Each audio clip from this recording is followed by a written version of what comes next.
TNI, Kabais, dan para asrenum dan para asrena. Intinya tadi kami memang minta maaf harus tertutup karena isunya strategis. Itu pengantar dari saya. Yang paling penting Komisi 1 sepakat untuk TNI terus didukung dan penguatan dan ujung-ujungnya untuk mendukung pemerintahan Pak Prabowo. Pak Prabowo sebagai pemenang pemilu perlu didukung untuk mewujudkan cita-citanya. Itu poin yang paling penting dari rapat kerja tadi. Selanjutnya saya persilakan Panglima untuk menyampaikan.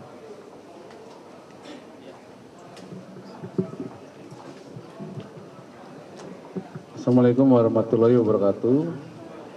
Yang terhormat Ketua Komisi 1, Bapak Utut, dan rekan-rekan media, Kasat. Salah satu yang dibahas tadi adalah peledakan di Garut, di mana sudah saya sampaikan bahwa prosedur untuk peledakan sudah dilaksanakan sesuai dengan SOP, mulai dari satuan pemakai, munisi yang sudah expire yang harus didisposal itu dari satuan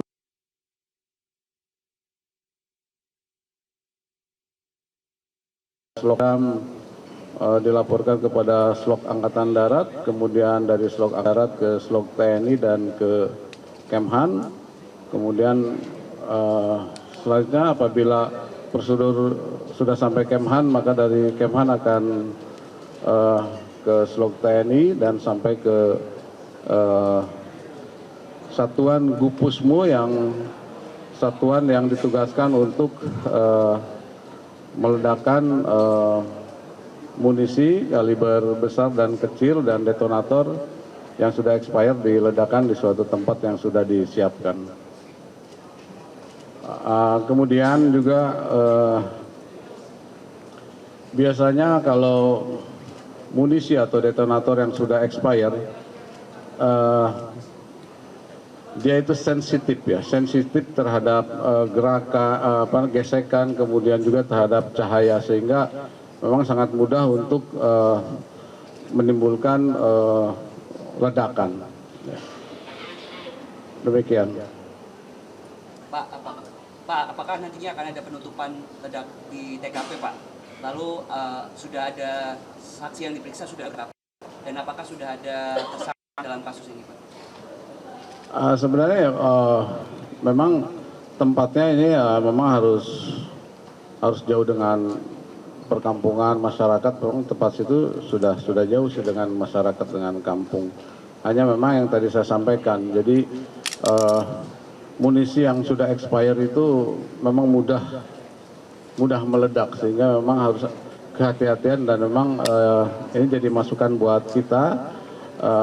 SOP-nya nanti akan kita rubah supaya personil yang melaksanakan pemusnahan itu bisa aman.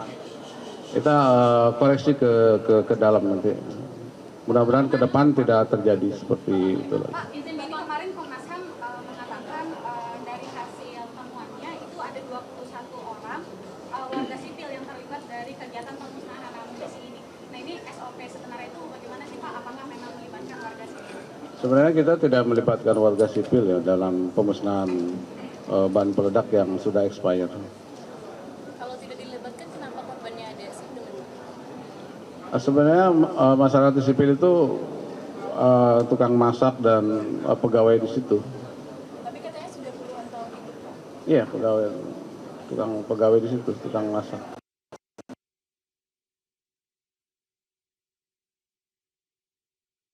Hak-hak yang diberikan kepada korban, yang pertama santunan risiko kematian sejumlah 350 juta, kemudian juga ada nilai tunai tabungan asuransi, kemudian bantuan beasiswa 30 juta per 2 anak, kemudian gaji terusan 12 kali gaji pokok tetap, dan gaji pensiun 50% kali gaji pokok. Kemudian santunan kepada masyarakat juga sudah diberikan oleh Pangdam, Kasat, Panglima TNI, Menhan, dan Gubernur. Pak, izin kenapa tadi ada informasi tentang MOU kejaksaan dengan pengawalan Salah satunya itu, jadi pelibatan TNI di Kejaksaan sebenarnya sudah sesuai dengan Undang-Undang Nomor 3 Tahun 2025 tentang TNI, yaitu tugas pokok TNI dan tugas dalam UMSP, yaitu mengamankan objek vital nasional yang bersifat strategis, kemudian penempatan prajurit aktif di Kejaksaan TNI.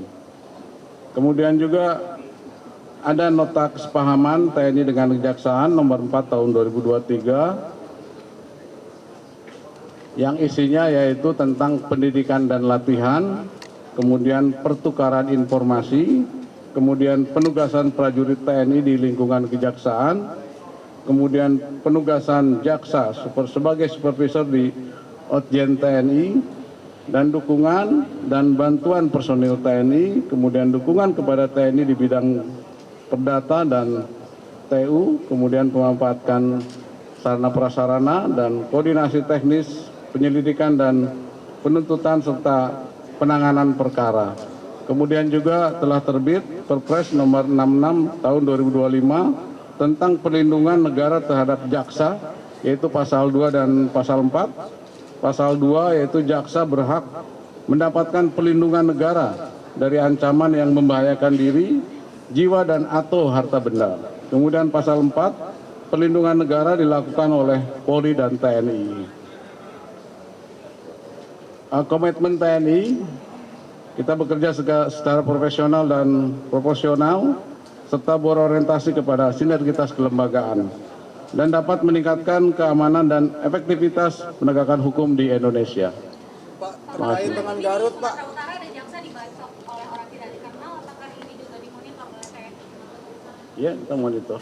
Ada laporan dari Pangdam kepada saya. Pak, terkait dengan Garut, Pak, ada temuan dari Komnas HAM, Pak. Keterlibatan TNI untuk Terima kasih.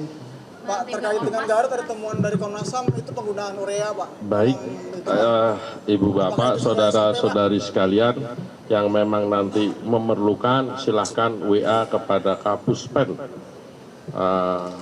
Hankam ataupun Mabes TNI. Nanti ada LO yang mengatur sehingga bisa lebih mendalam. Dari saya itu dan Panglima juga mohon waktu. Iya, silakan. DPR sendiri gimana melihat MOU kejaksaan negara? Tadi semua sudah dijelaskan, kita sudah melihat semuanya dari sisi prosedur dan aturannya memang dibolehkan. Nah, yang kita jaga adalah jangan sampai ini melebihi kewenangan. Demikian ya teman-teman, terima kasih. Ya. Minta tanggapan soal Prabowo kerjasama dengan Cina untuk Nanti setelah Panglima. Ayo silakan.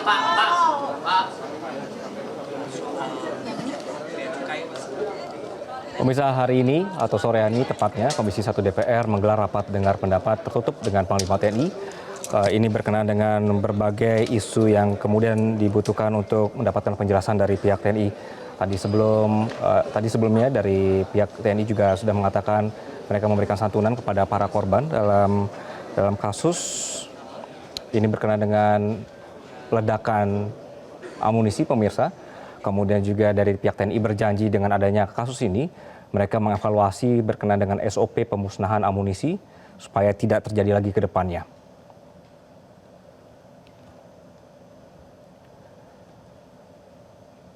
Demikian Breaking News Metro TV, kami akan kembali dengan program Metro hari ini. Tetaplah bersama kami.